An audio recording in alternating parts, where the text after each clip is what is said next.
Okay. Well, today we're going to be doing something a little different than what we usually do on this podcast. Welcome back to Sneak Speak, where today we are going to be taking a different route. For those of you that are usually here for the sneakers, the sneaker culture, the reselling, stick around. We'll have a little bit on those topics for you.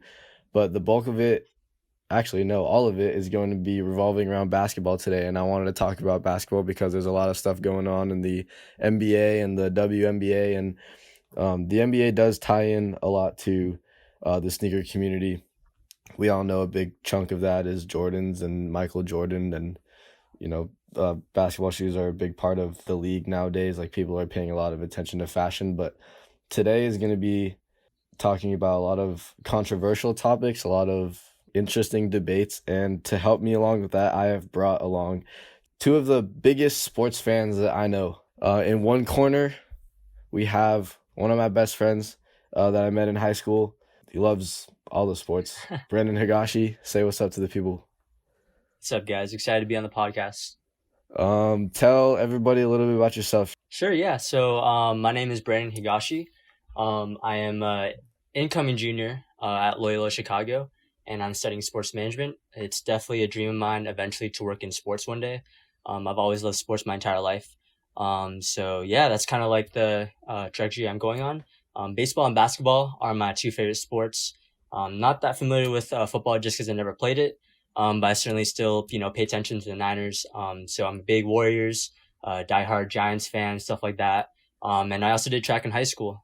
So certainly love watching track as well.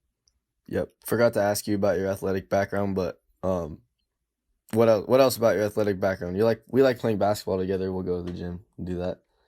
Oh, definitely. I think, obviously before the pandemic, that was like our number one thing to do. We always loved to pull up the city sports, play some basketball for about 3 hours, and then, talk about basketball shoes. And I think Mateo and I, we really started getting to know each other through track, and then it's kind of excelled through there. And then especially with the pandemic going on right now, not much athletic activity we can do, but, we still try to run together when I'm healthy and didn't pull my hamstring. Yeah, just having some chill conversations with them. Awesome. Great to have you here. Been looking forward to this for a while. Same with our other guest. I've been looking forward to having him on. I met him at the beginning of the school year at Long Beach. He was one of my ultimate frisbee coaches. I just drew a complete blank. Anyways, Jacob Baumer, say what's up to the people. Hey everybody, how's it going? Stoked to be here. Tell us a little bit about you as well. Age, where you went to school, what you do now. Ouch, I'm going to be outed for being old. I'm 34. It's not Graduated high school in 2003. I've been in Long Beach pretty much my whole life. Grew up playing Little League basketball, Little League baseball, YMCA basketball, played a little roller hockey, played tennis all 4 years in high school with 1 year of high school basketball, found ultimate frisbee in college, and I've been playing that ever since the fall of 2007. Been a lot into disc golf lately too. Huge fan of Angels, Rams, Lakers, Ducks, USC. So I keep it pretty local around here, although I've been a Rams fan since 1999. So it's not just LA ties. Yeah. Me and Baumer also like to play pickup. I love going to the gym at Long Beach with him on my team because we never lose. And I always get really mad at him for turning the ball over. So does Brandon. I tell you, stop dribbling and just pass the ball, man. Yeah. Before we get into it, I wanted to ask you, what's your guys' favorite sports memory? I don't know who wants to start. Oh man, I guess I can start. I guess thinking with the Giants, the top two was Barry Bonds when he hit 756. Huge Barry Bonds fan, especially at the time when I'm younger and stuff. He's like a superhero to me, right? So kind of a cool story behind that was I knew Bonds is at 755, and my mom was watching her television, and usually she's pretty particular about that, so she wants to watch during her time. I was like, Mom, please, he's about to hit 756. I really just want to see if he's almost coming up to at bat. And so she's like, fine, go ahead. And I switched it, and it was 3 batters later, he came up, he was up to bat, and perfect timing, and that was that was the one. It was like in the fifth inning. And I'll just never forget that. It was one of the, best sport moments in all of baseball. And that's all time history that may never get repeated again. So there's that one. I think, the second one would be, Travis Ishikawa hitting, his, walk-off home run to send us to the World Series in 2014. Just because, the Giants fans, we weren't able to really watch a lot of clinchers, with them playing at home. And it was just, an amazing moment. And, so yeah, I guess, in person, I also went to the 2014 World Series, I think game 4, with my dad. So that was super special going to that, and they happened to win that one. So yeah, I would say, those would be my top 3 for baseball. And I guess last one would be for track. There's so many, but I would say definitely winning CCS top 8, in the 4x4. It's just a dream come true just because I worked so hard for it. And just to celebrate with my teammates who were so awesome and supportive, back in senior year in high school. Just a lot of fun. So yeah, those are basically like my top 4 moments. Nice. Baumer? Man, being significantly older, there's a lot that, you'd think it would be from one of the 5 Lakers championships that I was watching, or the Angels winning the World Series, or the Ducks. I have a better memory of the Ducks losing to the Devils than I do of the Ducks beating the Senators. I have a better, one of my favorite baseball memories is the Diamondbacks winning the walk-off against the Yankees in 2001. The Angels won the next year, but I hated the Yankees so much. And our neighbors across the street were huge Yankees fans that when Luis Gonzalez got the hit, I literally ran out of my house screaming. I have never done that for any other sports memory ever. But in that moment, I was so happy to just watch the Yankees lose that I ran out of my house yelling because I was so happy. So that one's pretty up there. Derek Fisher's 0.4 second shot, I have distinct memory of, because me and 4 or 5 of my friends were sitting in my bedroom watching it on my TV. Because the lead up to that is the Spurs have the ball with very little time left, and Duncan makes a ridiculous running sideways shot right over Shaq's hand for it to go in, and we're all like, we lost, this sucks, this is stupid. All of us in the room are just so mad, there's no way we can pull this off, whatever. And then Fisher hits the shot and we're just dumbfounded and going nuts because it was so improbable. So in terms of watching sports, those are a couple. I remember where I was the moment McGuire hit number 62. I was sitting in my friend's bed, in my friend's living room. We were watching the game. We were 12 years old. So stuff like that sticks out a lot. My biggest, in terms of playing, probably my number one sports moment as a player was in Ultimate Frisbee. There's a huge beach Frisbee tournament that's held in Santa Monica called Layout that kind of split and other things happened. So it's a little bit smaller now. But in 2013, we were one of 180 teams competing. And there was 32 or so that were competing at the very top level. And these are players who have come from all over the world to come play in this event. Some of the top players in the world playing in the top division to play in this event. And my team won the whole thing. And so to win one of the biggest tournaments in the world in front of one of the biggest crowds in the world, playing against some of the best players in the world, to win, it wasn't a national championship. It wasn't a club championship or pro championship. It's just a fun pickup tournament. But that was the pinnacle of my playing career, was to be on this field surrounded by hundreds of people, right there on the sideline, who are talking to you and high-fiving you and stuff. And to just, those were my best friends that we were playing with. We'd been playing together for 6 years. To celebrate all together and do that was incredible. So that was my best playing moment. I forgot about that too. We have a pro athlete in our midst. Baumer plays professional Ultimate Frisbee for the Los Angeles team, which I think is sick. That league is up and coming, but pro athlete nonetheless, right? Yeah, I get paid to play. I don't have to pay to travel. I just get to show up. I get a cool jersey and I get to play in front of family, friends, and fans. It's pretty dope. People asking for autographs. That's the best feeling in the world. Little kids, holding out a Frisbee and a Sharpie. Can I have your autograph? Yes, you can. This is amazing.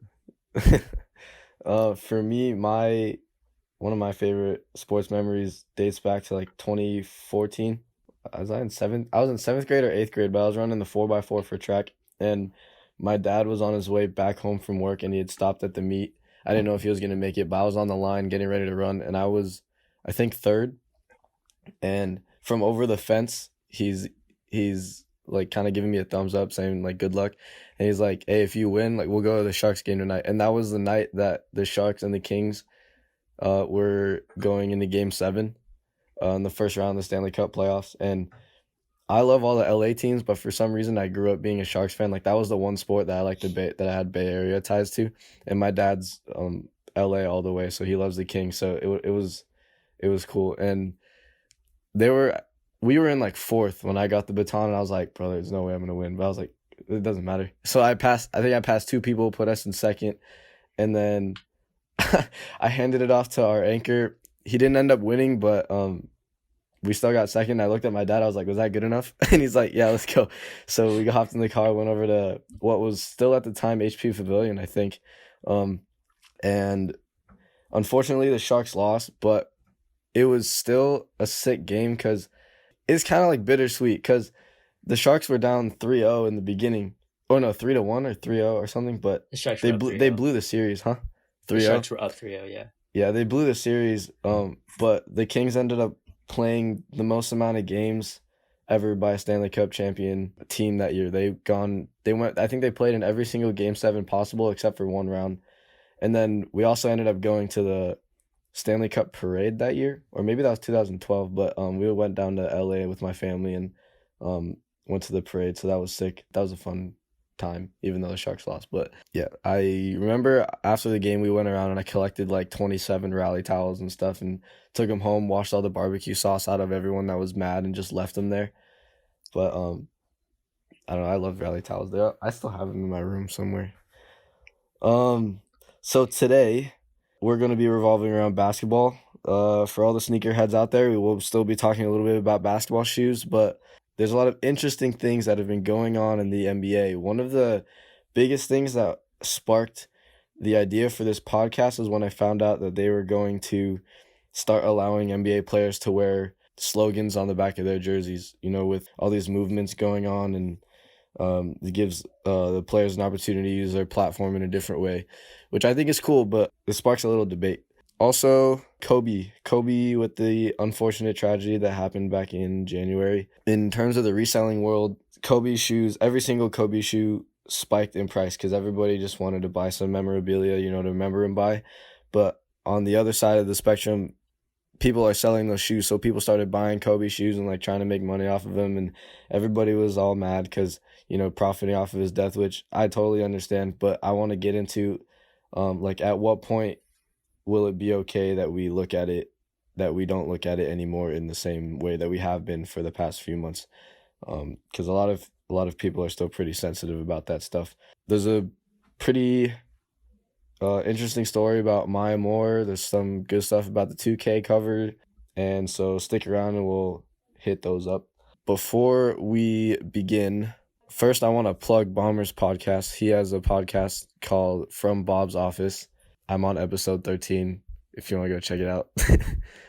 But yeah, so once you're done listening to this podcast, go over to his and give it a listen. They always have a guest on their podcast just like we do, and they talk about some pretty interesting stuff all over the spectrum.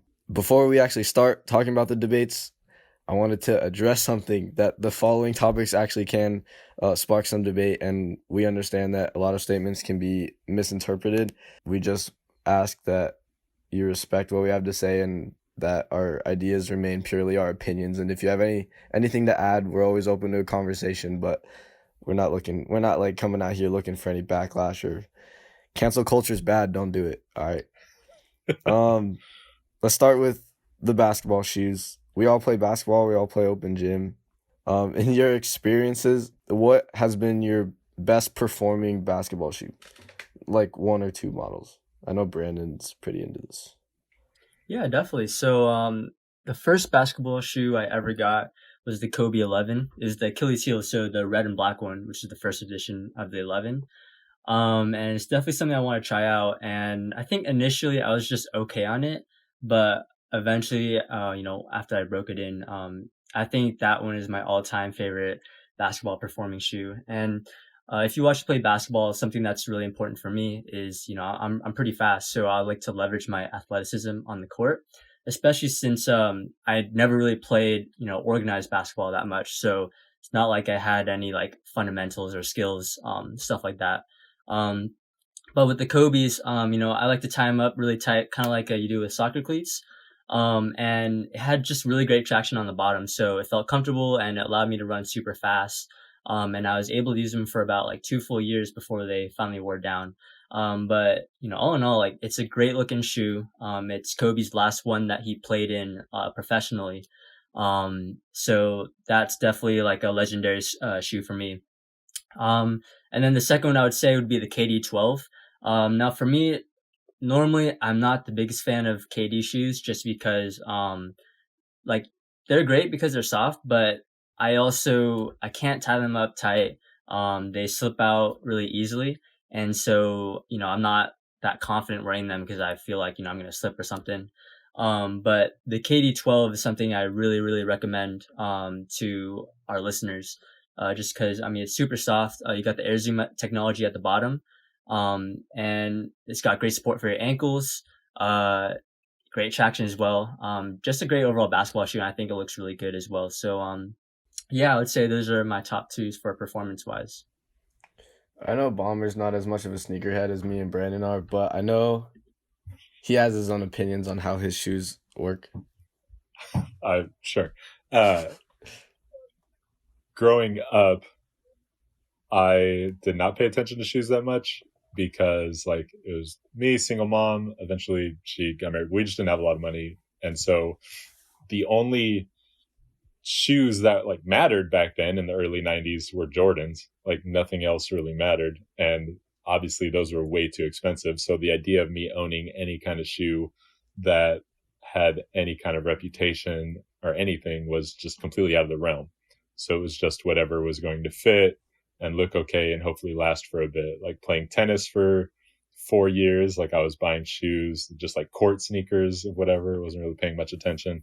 The only shoes that I distinctly remember to be like, this is what I had a pair of Iverson 3s when I was in high school and wore those. And recently I've had a pair of KDs, but that is only because I wear a size 15, which you can't find in stores. Like that's not a thing. You Big Five and Sports LA, Dick's, stuff like that. They only carry usually up to 13 or 14.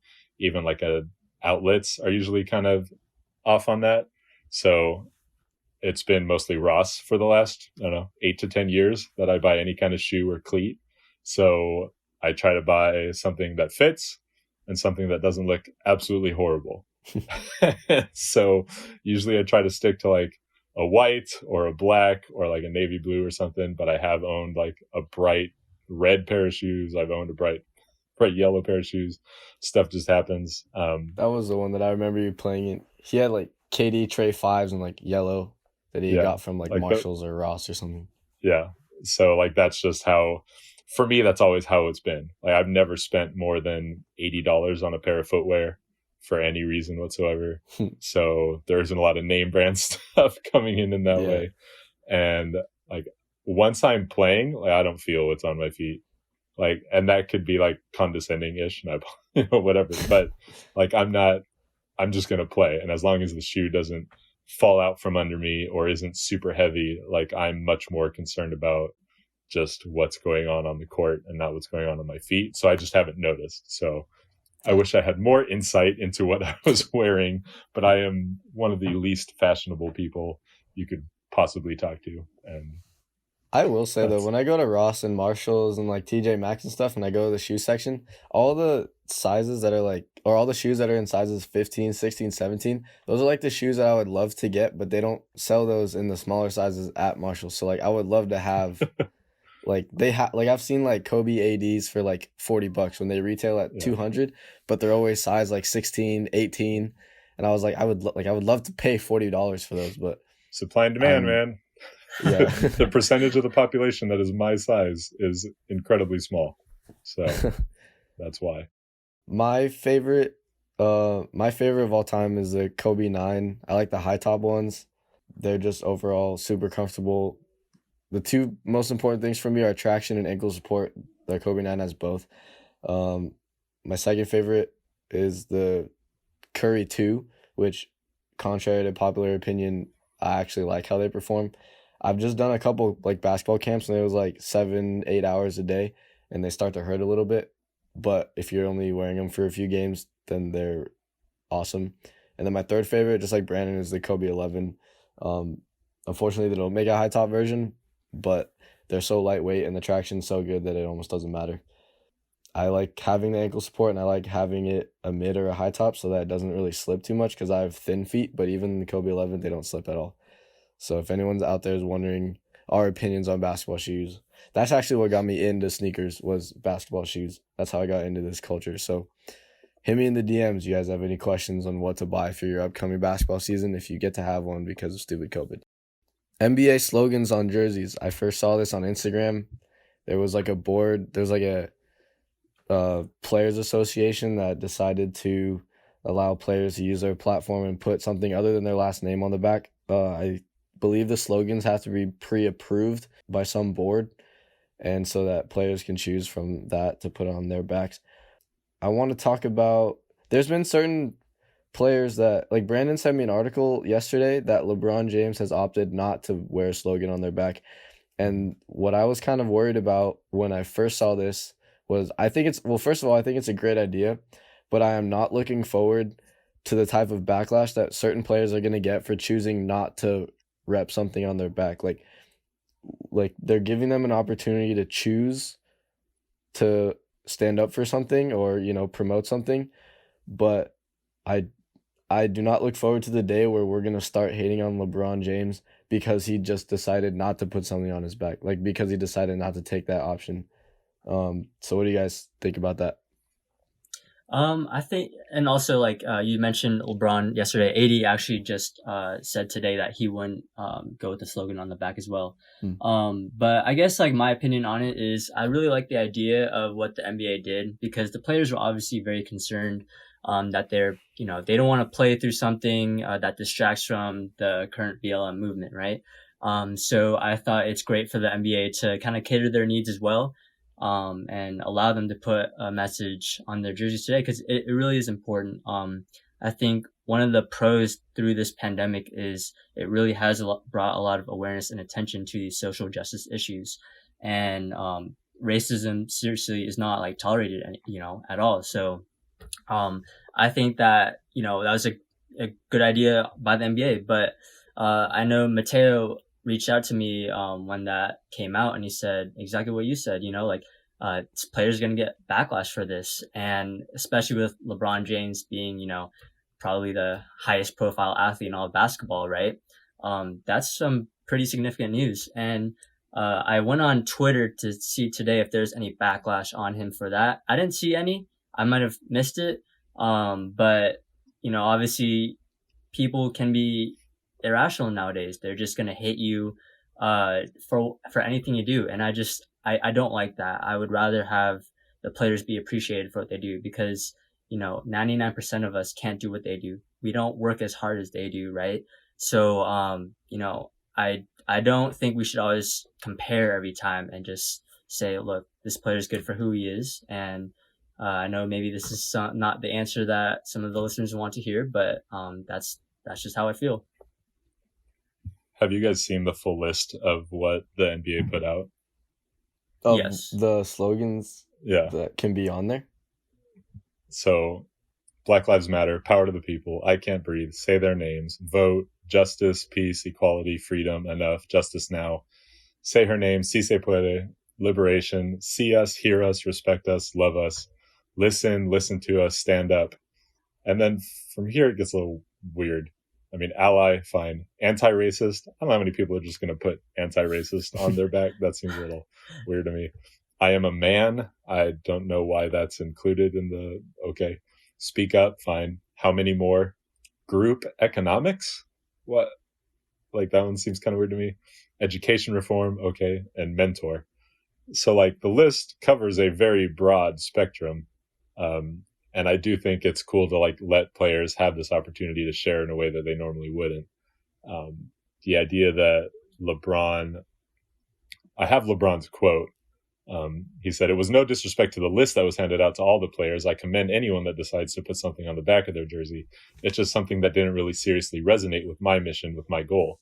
I would have loved to have a say-so on what would have went on the back of my jersey. I had a couple things in mind, but I wasn't part of that process, which is okay. I'm absolutely okay with that. I don't need to have something on the back of my jersey for people to understand my mission or know what I'm about and what I'm here to do." I think those last 2 points are pretty key. The idea that like him saying I didn't have a say, people can be like, "Oh, what makes you think you have a say?" Well, LeBron pretty much runs the NBA, so he should have a say on really important things that happen in the NBA. But for him to say like, it's okay that I wasn't a part of the process, I'm just pointing out that I wasn't part of the process, whatever. But to say, I don't need to have something on the back of my jersey for people to understand my mission or know what I'm about and what I'm here to do. That's incredibly true. LeBron has done so many things in the community that he's from in Akron and the community in LA. He has spoken out so many times to the point where he's been criticized for it by certain media. He doesn't need to put something on the back of his jersey to show this is who I am. This is what I believe in. Some of these players, this is really their biggest platform to do that. These guys don't have the biggest following that LeBron and these other players have. So it'd be easy to criticize LeBron and be like, "Oh, you're only about your brand and that's why you want your name on the back of your jersey." How many times do we actually care about seeing their name on their jersey? Like, what does that even matter? Once they're playing, we recognize who players are based, like we can tell who everyone is on the court at any given moment. We don't need to read their name to know who's doing what. So in the few moments where you do have a glimpse of their jersey and instead of it being their name, it's this idea that they are behind, like that seems totally legitimate. And if LeBron wants it to just be his name, like who cares? That's literally not going to affect how anybody plays basketball. And we know who LeBron is. So for him to receive any criticism at all, if it's criticism for keeping his name and his brand out there, like, okay, he's one of the most important businessmen in the country now too. There's no harm in that. Hopefully there isn't a ton of backlash. I love that. I don't know if you saw that Kyle Korver came out and said that he is going to have Black Lives Matter. And his quote behind that was, "I just think that in this moment in time, this is the message. Anything I would ever hope to convey on the back of a jersey is represented in these 3 words." And I think that's how a lot of guys feel. Like if one guy wants to put enough, like that's how they feel. They're just overseeing these same things over and over again. The idea of respect us, like feeling like they are being disrespected. The idea of vote. They really want everybody to go out and vote. Like the opportunity to say these different things and show where they're each coming from. If Kyle Korver is like, sees what's going on in the country and his number one thing is we need to make sure that Black Lives Matter, then good on him to want to put that on their jersey. And if people don't want to contribute to that, then like they don't have to. Like enough of these guys are public enough figures that you are aware of who they are and what they do. So it's just, it's a cool opportunity, and it's really annoying that people are going to get really upset. Just watch the basketball. If you don't want it thrown in your face, if you think it's politicized, it's not. Just don't pay attention to what's on their jersey. Who cares? Watch the basketball. Going back to the phrase that you said, where they are allowing like "I am a man." I want to like that's probably referring to like the LGBTQ community, right? But I'm wondering like if there is like a transgender like NBA player or like somebody who identifies as something else, not a man, then like would they be able to put that on their jersey? Or would like, because they'd be speaking to a whole nother audience, you know? Like I think that would be interesting, like because the like saying I am transgender or like I am gay is not an option on this list. And people are going to be like, well, why are they only giving the one option? Like, I'm a man. You're not only a man if you're playing in the NBA. You know what I mean? I mean, I think everybody in the NBA is a man, and I think everybody in the WNBA is a woman. At this point, obviously, the transgender stuff is a really interesting topic, and those 2 statements could very well not be true in the very near future based on how things go. I don't know. But I think as of this moment, there aren't any non-males in the NBA, and there aren't any non-heterosexual males in the NBA, at least not publicly. To me, including that, like, it seems redundant in the NBA. The WNBA could be slightly different depending on what's what. But like, it just feels like that's not, whether you want to go as far as to say it's promoting toxic masculinity for somebody to be in the NBA and see, I'm an NBA player. I'm a man. I'm strong and athletic and big, all that stuff. Like maybe that's not the best visual to always put forward depending on who you are and where you're coming from for that. But that one kind of stuck out to me a little weird. And as a professional athlete, not having anywhere close to the platform that the NBA has, I'm curious to know how you would feel if the AUDL allowed you guys to put stuff on your backs. Like given the option, not even knowing what's on the list, what would your reaction be? I would love it. Like we had players on several teams kneeling during the anthem before games when it would happen. Specifically, a lot of the Seattle team would do it. So anytime you're given a voice to do something that doesn't actually interrupt the flow of the game, why not have that opportunity? Like how many of those guys are going to be in front of a group of hundreds of people and have the opportunity to draw attention to a situation other than in that moment? And if it's approved by the league and the league's for it, then like, why wouldn't you do that? And then on your own personal accounts and stuff, be able to elaborate on it a little more. Maybe somebody sees a player and theirs says, one of these, whatever it is, say her name. Maybe that matters to one of them. They know somebody, like a woman who has been attacked and died or something, and they want that to stand out more. Then somebody can say like, oh, that player wore that on their jersey. I wonder like why they have that story. So then you go look up who that person is on the team. You look up their social media accounts and you learn more about whoever it is that they're talking about. Like that opens up so many conversations and opens up the opportunity to find so much new information. Imagine if everybody did that for each NBA player that had it. If every NBA player had a specific reason that they chose the slogan they did and that somehow they had expressed it on their social media. If we looked at every single person who did that and went on and learned something new from that, it doesn't mean you have to completely agree with it. It doesn't mean you have to all of a sudden 100% support exactly what they're doing. But since when has more information been a bad thing? If you know more about what's going on, that only helps inform your opinion more and the direction that you choose to pursue and support. So, like, why would that ever be a bad thing? That pretty much covers it, I guess. I don't know if do you know if they're gonna do more seasons past this season where they allow this slogan thing? Seems unlikely. I mean, they've obviously embraced the idea of having ads on their jerseys, so they are much more open to the idea of having more on the jersey, which I understand, not a fan of. I know that's like the main thing that soccer does. I mean, I think the jersey should be about representing the team and the player, and not necessarily beyond that. There's advertisements everywhere else. They don't need to necessarily be on the jersey.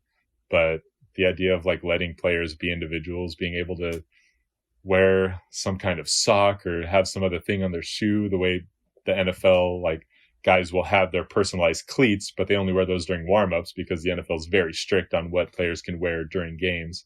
Mm-hmm. If you let up some of that stuff, if you can like wear an armband that has a phrase on it or something, or whatever else. If guys have tattoos, like how is that? If you just got a tattoo of that stuff, would the NBA be like, nah, you're not allowed to do that? Like it's a tattoo. Like how would that be different, right?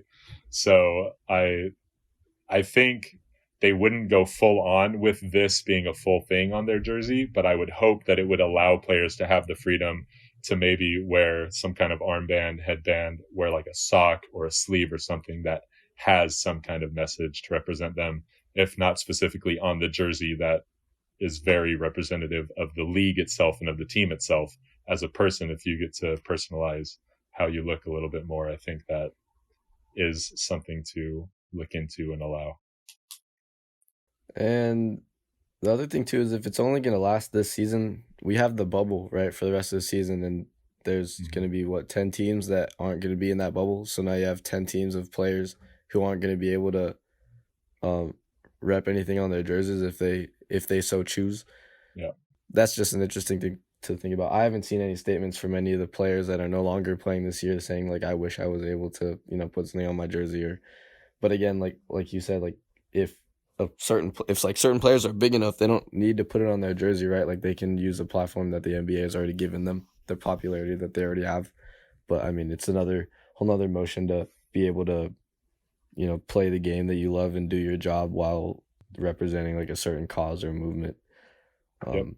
Interesting. Along the lines of politics, political stances, the unfortunate tragedy of Kobe Bryant passing away at the beginning of the year, like I mentioned in the beginning, spiked a lot of the prices on Kobe shoes, which for good and bad reason, like I already previously discussed. But a lot of sneaker shops, like consignment shops and resellers that I personally know, strayed away from selling Kobe shoes, even though before he had passed, there was already like good money to be made. There is a market for Kobe shoes, but people didn't want to have those connections to even be tied in at all with possibility of being called out for attempting to profit off of Kobe's passing. I think we're getting to the point where we can start to look at Kobe shoes, like new Kobe releases that will be coming out in the rest of the year or next year, and not have to worry about like, oh, can I sell this? Like, am I going to get backlash for this?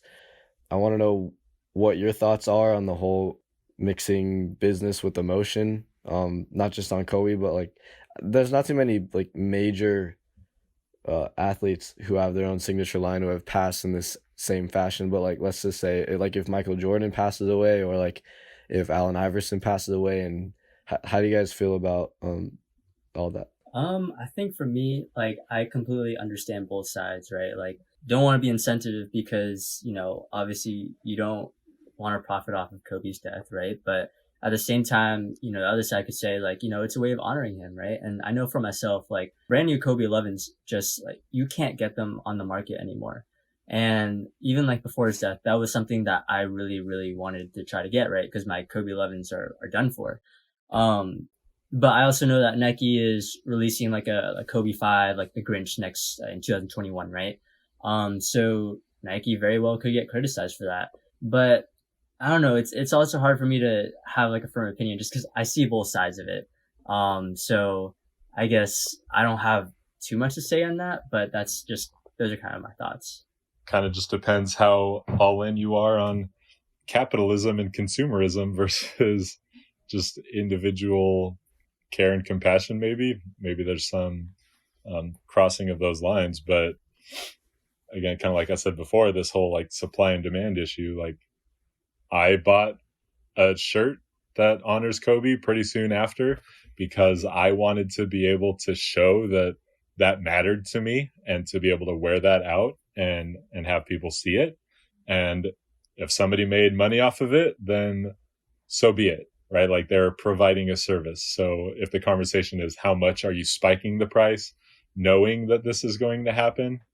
Are you creating new content? Are you creating new products out of nowhere? Like, you're talking about these shoes that already exist, right? So if somebody owns this shoe, whether it's like a reseller and somebody who has like this collection, and so all of a sudden all these prices are way higher and they're maybe taking advantage of the situation, like those shoes are still going to exist 6 months later. They're still going to exist a year later.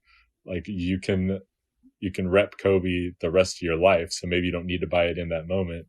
But if it matters that much to you, it's always how much is somebody willing to spend. And if it matters that much to me to rep Kobe in this way, then I'm going to be willing to spend a lot of money in the same way that like it really matters to me when a movie comes out on DVD, like right away, that I'm going to pay the extra $10, $15, $20 that it costs now, as opposed to having it 6 months to a year from now, because having it now matters. Well, if having the shoe matters now, then I'm going to be willing to pay as much as someone's willing to sell it to me for. And so that's what happens when you have a capitalistic economy. That's what happens when you allow people to control supply and demand and do that. And is it fair? Sure. Is it right? I don't know. It's legal. It's like if you're mad that you want to buy this Kobe jersey and it costs this much, or this Kobe shoe, and it costs way more than it should, there's got to be other avenues to rep Kobe in some way. Like there's always another way to do it. And so like, who am I to tell somebody else what to do with their money or how they're earning their money? There aren't that many times when you are able to put yourself in that much of a profitable situation. And so sometimes you have to take when it's a private enterprise like that, you have to allow yourself to take advantage of that when it happens. Because like, how often do you all of a sudden have an opportunity for a huge like windfall of money? Like, you would try to capitalize on that when you could, for your own benefit, and it allows you to just do more of what you're going to do. So like, some people are super selfish and whatever, but we don't know what they're doing with their money. We don't know how they're going to turn that around and move more product as a result of that. Like, there's so many details that go into it. Yeah. Like Brandon said, it's very easy to fall on either side. And so it just depends, how much are you really focused about how bad it looks personally, how bad it looks to the memory of Kobe, to his kids, to his wife, to his brand, that it's being taken advantage of, or how much are you looking at it? Well, we live in a society that really values money and being able to make as much as you can when you can. And any of us would try to take advantage of a situation to earn a little bit more money to help ourselves be more secure. It's that balance. I don't think either one is right or wrong. I think it's just where you end up.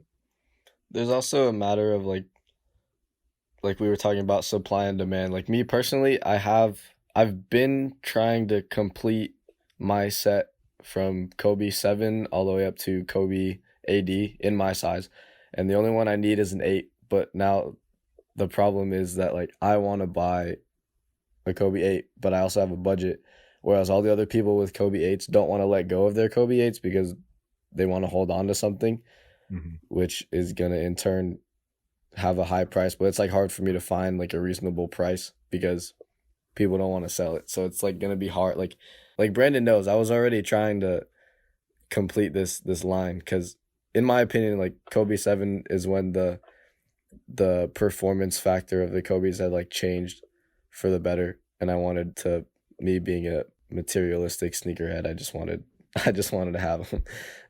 But I also know Brandon's like he said, he's been trying to find a pair of Kobe 11s. He keeps searching. He keeps like calling me and like, bro, they better like shock drop them or something. Like, they better just come out with like a surprise release. I know there's like Kobe 5 big stages coming out next year. They were supposed to come out in February, and then they delayed it, obviously. It's like a white and metallic gold Kobe 5. The Kobe 6 Grinch is one of the most coveted, sought-after Kobe shoes out of his entire line. They have rumored to retro that, and people are going to go after that. But then I already know, like, if people try to, because there's so much demand for it, people are going to try to resell it. And then when people try to resell it, they're going to be like, oh, you're still profiting off of Kobe's death. I'm like, dude, it's been 18 months. Like, can we just treat it as a good now, not so much a, like, if you want to have it and frame it and like put it in a glass case in your house, then cool. But like, there's so many other things that belong in glass cases. Like, if somebody buys a Picasso, nobody's like, oh, you're profiting off of Picasso's death. Like, it's a different situation. But at a certain point, I'm looking forward to the day when we don't have to worry about morals when we're buying this kind of memorabilia, for ourselves or for profit. Yeah, I mean, I think, like, honestly, eventually, like, people just have to understand, like, it's really just kind of opinion, like a preference thing, right? There's no right or wrong.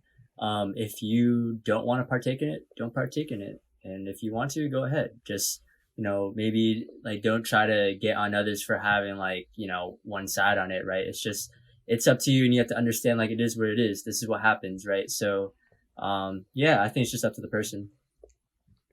And along with the idea of Kobe, the NBA 2K covers. The 2K cover unveiling is always exciting for gaming fans, basketball fans. It's like, even if you're not into video games, it's like it's still interesting to see who lands the cover, you know what I mean?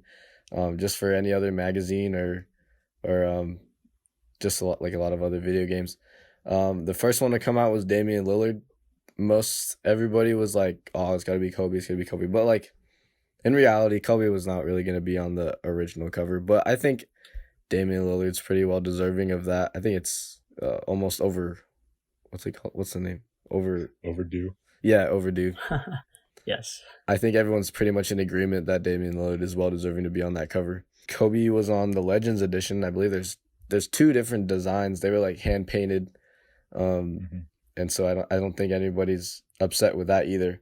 The middle one, I'm not really sure what edition of the video game this is, but Next gen. Next gen. that Zion Williamson is on the cover. Personally, like business wise, like in the world of marketing, this had to be like the only move to make. There's way too much hype around Zion. Yeah. But I also believe that he played like 26 games. I saw this other like post. I was like, it took LeBron 10 years to get on the cover of 2K, and it took Zion a couple months. I don't know how, like, there's a ton of other athletes that I would have liked to see other than Zion, but I understand that they're just going to sell more copies by doing that. Right, of course. And especially like with 2K, they're getting, a lot of backlash because everyone's like, oh, it's the same game every year, right? So they need to find a way to, try to get more of their, people who want to buy them to buy their products, right? So like, I completely understand the business side of it. They really are struggling right now. But yeah, in fairness, I mean, I don't think Zion should be on the cover for obvious basketball reasons, right? I feel like most people feel the same way. But it is what it is, and just enjoy it, right? Like it's just a cover. In terms of Damian Lillard, I was really surprised to see that, just because, yeah, you said it correctly. Like he is probably long overdue for it, but not many people like stan Damian Lillard, right? Like he doesn't have the most hype. No one really cares about him that much, and I mean, I think that's really sad, right? Like he's, in the NBA, you get condemned for switching teams, right? Like KD or LeBron. But then you also get condemned for being loyal, like Bradley Beal or Damian Lillard. So it's like, it's a lose-lose situation. It's not fair to these guys, Damian Lillard wants to stick it out and win a title with Portland if he can. And, so I don't know. I know we had this debate like with our previous like chat, right? I said that Damian Lillard was underrated. You said that you didn't think so because he's already an all-star, right? But, perception matters a lot. And a lot of people, they don't stand him. They don't care. They're just like, yeah, like he's good, but he sucks because he never won anything, right? He hasn't done anything. So, I guess, I was pretty surprised to see that, just because he's not the most marketable athlete, but he's very, very deserving of the cover. That's for sure. I just love that the topic that you just kind of brought up about like being underrated, and that little pushback on the Bradley Beal point. I think Bradley Beal is more about the money. I don't know the man personally, That's but fair. I think staying there wasn't about being loyal as much as he's going to make way more money. And I think that is not the case for Lillard. I think Lillard is actually super invested in his community and wants to see the team do well and be a part of that. But in terms of like, I hate the idea that you have to win to justify anything. Like, I'm sorry, I'm taking Dominique Wilkins and Charles Barkley over a lot of people, even though they've never won a championship. Like, how do you expect either of those two guys to win based on what they had to go up against for the majority of their career? Like, you just can't. Like, those teams in the 80s and 90s of the Celtics and Lakers and Pistons and Bulls and stuff, like, those are full-on teams that were cultivated to be that. I'm not going to hold it against Dominique Wilkins that he couldn't single-handedly beat Larry Bird, Robert Parrish, and all those guys by himself. I'm not going to hold it against Charles Barkley that him and Kevin Johnson and Dan Marley couldn't beat Michael Jordan and Scottie Pippen and all those guys. Like, I'm sorry, I'm just not going to hold that against them. So on that point, I think that's interesting. In terms of the covers, I am kind of a cover purist. So, like, Brandon might know this. Do you guys know who the first cover athlete ever for Sports Illustrated was? I don't. Mm-hmm. Eddie Matthews, third baseman for the Milwaukee Braves, was in 1954. Oh, I remember that. No, I don't know. Like, it's stupid. It's a black and white cover. It's him at home plate swinging the bat. But it's iconic because Sports Illustrated is iconic for their covers, right? And so as a kid, my first Sports Illustrated was in, I want to say, like February, March of 1999. I, to this day, have had the same Sports Illustrated subscription. And from that first cover until maybe about 2 or 3 years ago, I had probably 99% of the covers saved. Like, I would rip the cover off and keep it. My room, I had an entire wall that was all Sports Illustrated covers. Like, when I moved out of my parents' house and moved into a bachelor pad with one of my friends, he made this insane collage of Sports Illustrated covers and a couple posters he had bought. Like, it was so dope. And so I'm like a cover person. And it really started to bother me about probably about 8 to 10 years ago. Sports Illustrated started to do regional covers where depending where you were, you got a different cover than somebody else. Because it's like, that takes away from what it means to be on the cover. So now, like, really 2K21 is going to have 3 covers. To me, that's just crazy. And there's a difference between, like, it's a different culture now because, you know, the iconic covers were always Madden. You knew who was on Madden. That was a huge deal, still a big deal. But that's because you, like, displayed video game cases. They were up, they were out in your room, whatever. They were there to be seen. Now they're just stored as an image on your console that you see when you open it and when it opens. But other than that, like, it's not on display. So to me, that, like, the cover now for video games matters a lot less. I'm stoked that Lillard's on it. I think that is bringing him a lot of recognition that he deserves. I agree that Zion being on it is complete marketing ploy. And that's just a lot. And, like, it's cool that obviously they had to do something for Kobe. So creating this thing for him, it's just like, so I can only have what, like, I have to buy all 3 to have them. Like, that complicates it for me. Like, pick one, stick to the one, and move on with it. Is kind of my old curmudgeon way of looking at it. So, like, I love honoring people in that way, but as a cover purist, I'm not stoked at the idea that there's 3 of them, or why covers matter that much now that it's all digital. Yeah, it's funny you bring up that you're a cover purist because I'm honestly the exact same way. And I know, like, Mateo, like, you see my room, right? Yeah. Like, I got Sports Illustrated covers, like, with the Warriors. They're all up on my room right here. I got my track wall right in front of me, you know, full of Warriors stuff, right? And so I definitely love, like, posters or covers and stuff like that. But I agree, like, I feel like with what Jacob brought up, like, yeah, like, it is kind of like a lesser deal right now than it probably was, like, you know, back then. Yeah, I agree. I'm pretty sure everyone's kind of in agreement with us in terms of, like, how deserving each person on the cover is. Not to say that Zion is undeserving, but there's countless other people in the NBA that I think are more deserving. Like, if we're talking about Rookie of the Year, he didn't play that many games. I'd take John Morant. I always say John Morant. Like, you know, like, obviously just did more for, you know, the league this year, and it's not the same. But no. Yeah. Maya Moore. Baumer introduced this topic, so how about you give us a little preface of the story. So essentially, I mean, I guess we can get into the details of who Maya Moore is later, but yeah, probably one of the top 3 female basketball players of all time and one of the most accomplished just basketball players of all time. Leaves her team to pursue this case of a man, Jonathan Irons, who has been in prison since 1997, serving for a crime that he supposedly did not commit. Maya Moore met him as part of a program when she entered college and continued to keep up with him through that. And just really, I mean, so that's, 10 years ago that she's been involved with this and maintained a personal relationship with him. And she left her team, the Minnesota Lynx, before last season to fully commit herself to helping this man try to get his sentence overturned. And as of July 1st, it worked. And after serving 23 years of a 50-year sentence, he was relieved of all charges and was released.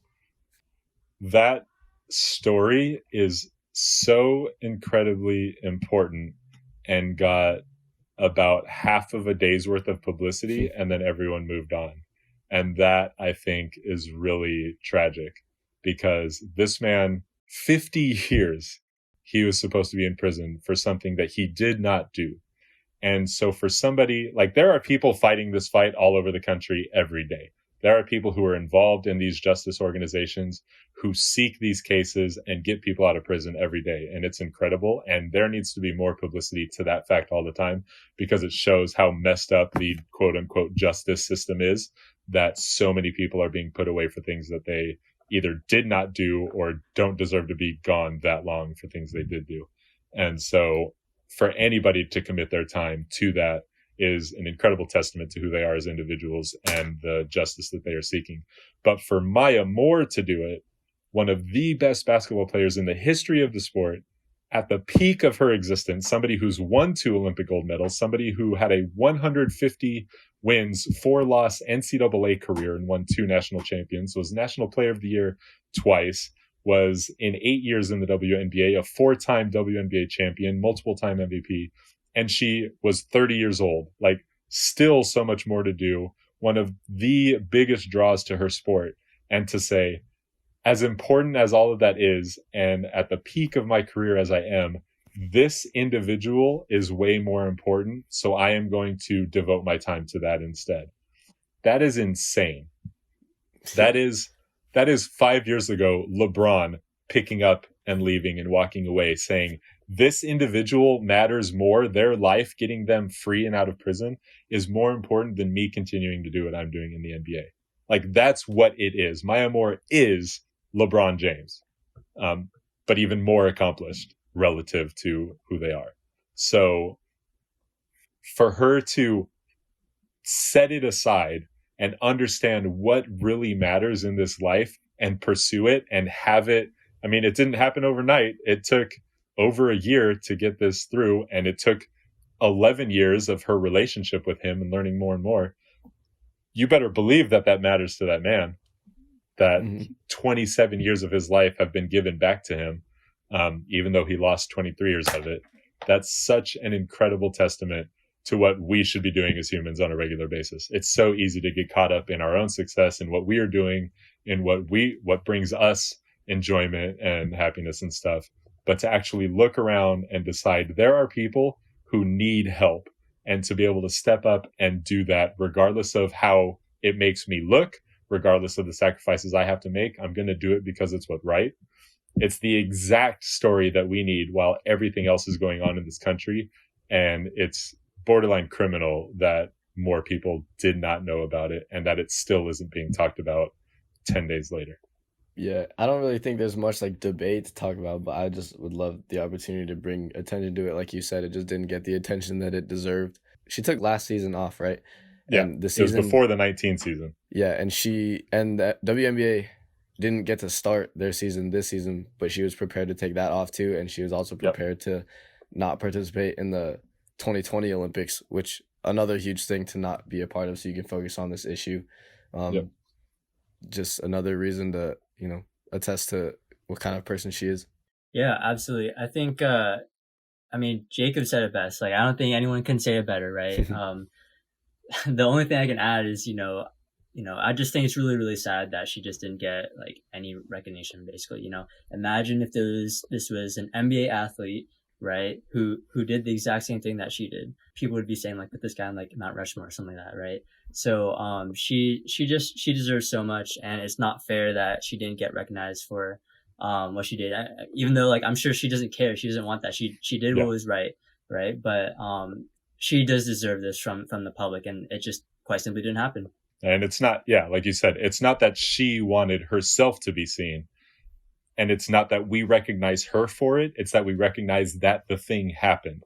It's another example of pointing out how the system failed and how somebody had to go out of their way and sacrifice a large portion of who they were to go rectify a system that's supposed to be doing the right thing anyway. And so the fact that regular citizens have to give up their lives to go fix a system that's supposed to secure our lives is the problem. And so it's drawing more attention to that. Again, she didn't go into this, look at me, look how great I am that I'm doing this. It's look at how broken this system is and how much work it takes to rectify a wrong. And that's the important point. And nobody had to put a slogan on the back of her jersey. I think probably the last thing that we have time for, the bubble. The bubble. Sure. Let's have Brandon kick off his thoughts about the bubble. Sure, yeah. So basically, the bubble is basically putting all of the NBA players into one place. So they decided that Orlando was the spot to be at Disney World, and they did this to be able to limit travel between cities and stuff like that.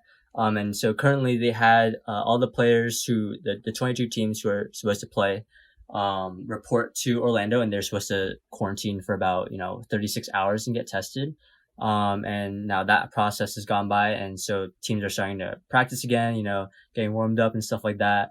And the NBA season, the restart is slated to begin on July 30th. So basically, I think, the strange part about this is I don't think a lot of people can have actually an informed opinion about who's going to win, right? It's basically the virus who's going to decipher who's going to win.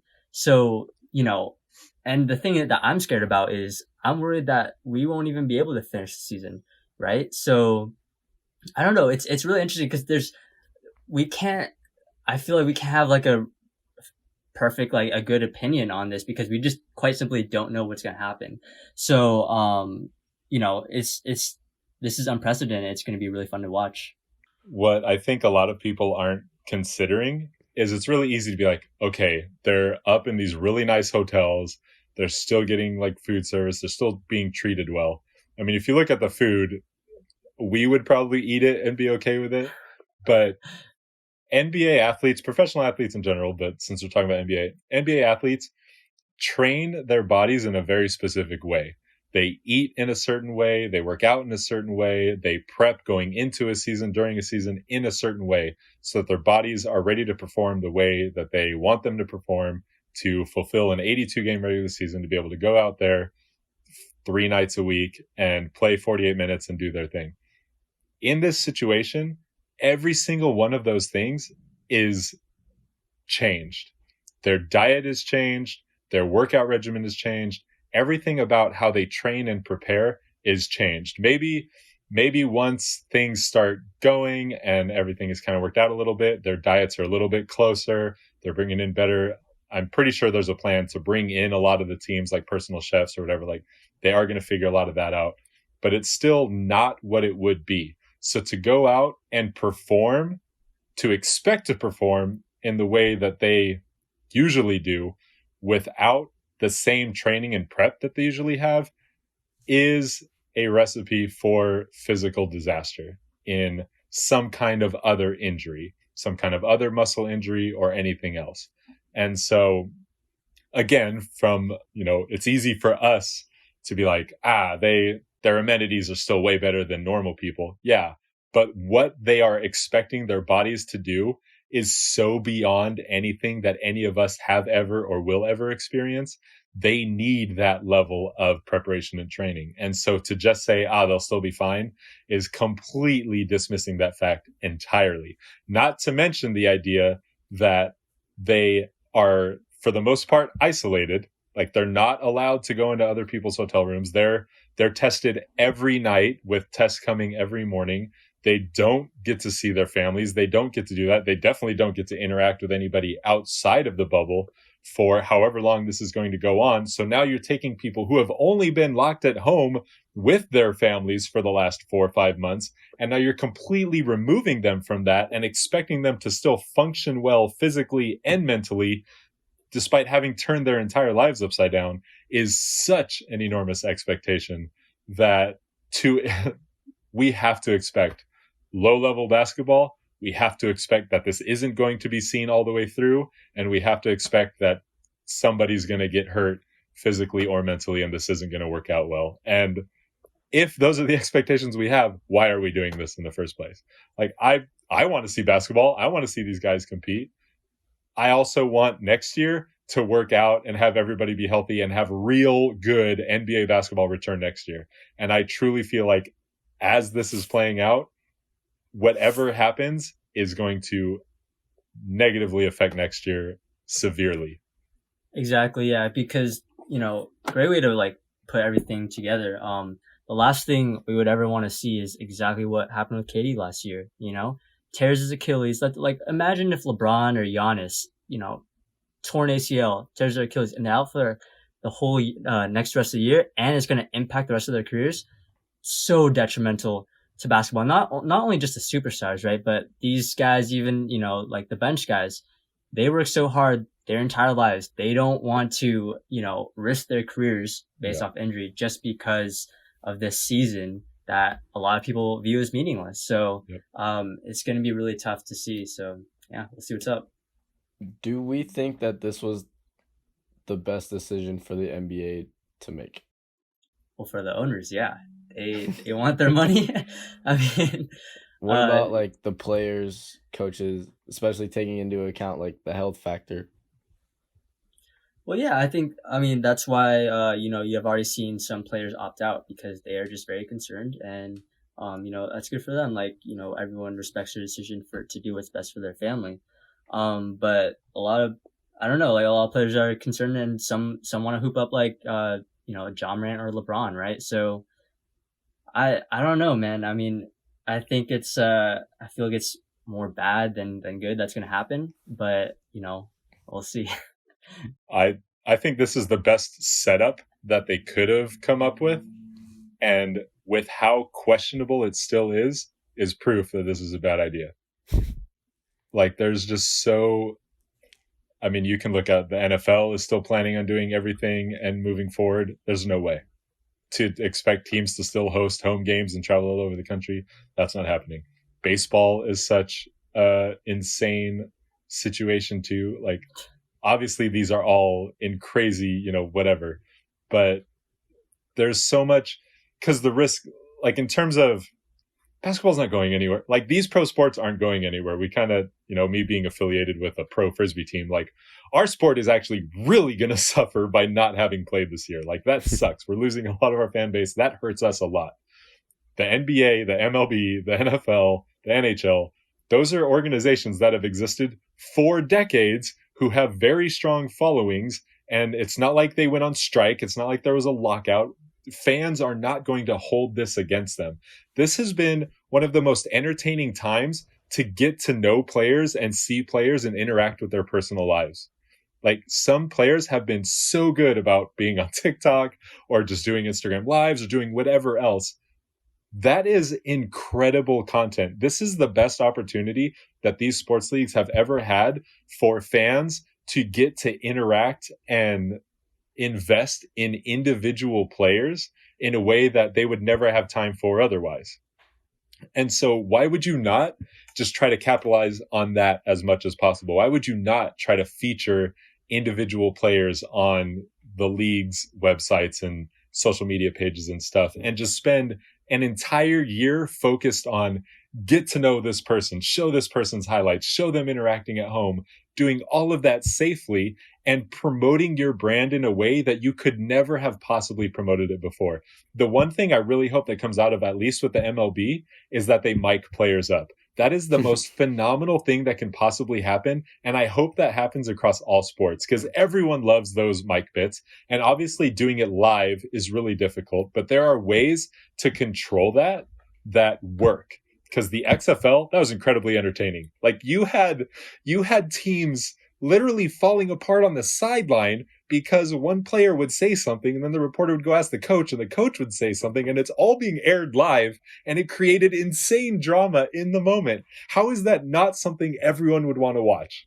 Right? Having Mookie Betts calling his play-by-play in the outfield while he's talking, that is incredible content. I would watch every minute of baseball if I thought every inning I was going to hear somebody's live reaction going on. So there are so many things that can be done right now and moving forward to plan for the future in a way that they had never had the opportunity to do before. And so to just try to force a season to happen to try to gain back some revenue or to make this feel as normal as possible is such a complete waste of opportunity that it's really frustrating. If you couldn't tell by the way I really got animated right there. Yeah, no, it's funny because all you hear about the NBA owners or any owners say is how much money we're losing, right? I mean, I'm sure you heard about Bill DeWitt, the owner for the St. Louis Cardinals, say, yeah, baseball really is not that profitable. And then, you got the Houston Rockets owner, Tim Fertitta, like just go off and like consistently talk about how upset he is about how much money he's lost, So, the owners really run this league, especially like what we saw with the negotiations with the MLB and MLP PA trying to get the season back together. That was crazy, So, Ridiculous. yeah, no, I mean, there's going to be sides you benefit, there's going to be sides you don't. But to get back to your what you said about the NFL, like there's no way the NFL can start. No. Like there's just no way, man. I think that the best route to take is exactly what the Ivy League schools are doing. They're just going to shift their fall sports past January, right? They're just going to shift the schedule and go ahead and play, right? Like, we don't have to stick to one schedule, right? Months come and go. So, just you got to improvise. Like, nothing's going to be ideal in this situation at all until we get the vaccine and then a few months after. And just to show how out of touch people are, the jersey swap thing. Yeah. Like, how stupid do you have to be to think that coming out publicly and saying we're not going to allow jersey swaps because that is obviously a bad idea?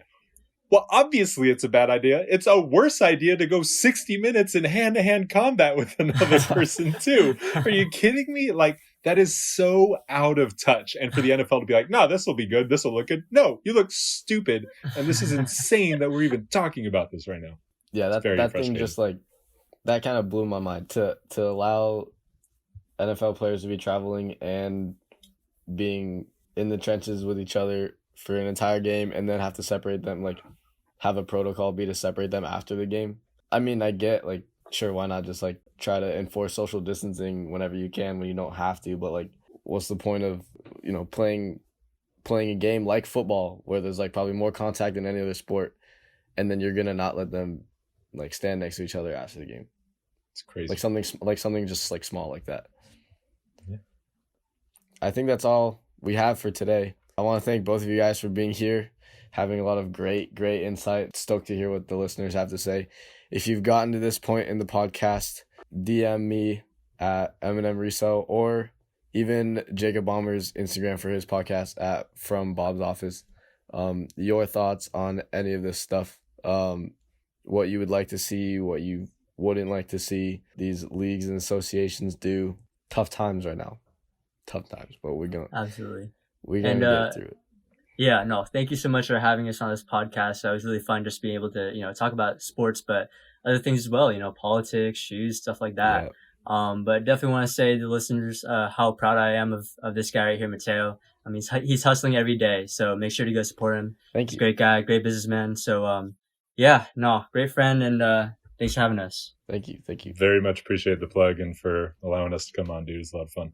Yep, I loved having you guys here. I want to thank everybody listening for 2,400 followers. I forgot what podcast I said 2,300, and today at like around 3:00 we hit 2,400, and it's only been like maybe a week and a half. Last podcast I talked about t-shirts. Those t-shirts are now out. They're going to be available for pre-order for about another week and a half. So if you want to get those in, there's a link in our bio at Eminem Resell on Instagram. When you place an order, I'll reach out to you for how to pay the $20 for the t-shirt, but all the profits from there are going to be donated. You can choose the organization through the Google Forms, including like some Black Lives Matter related organizations, coronavirus relief organizations, and then other organizations that mean a lot to me and the M&M team. And it's also a great way for people to show their support and help spread the word without having to spend $200 on shoes. So I look forward to seeing your name pop up on that t-shirt list, and that'll pretty much be it. Yep. All right. Thanks, guys, for listening. Signing off. It's Mateo. Brandon. And Jacob. And we'll catch you guys in the next one.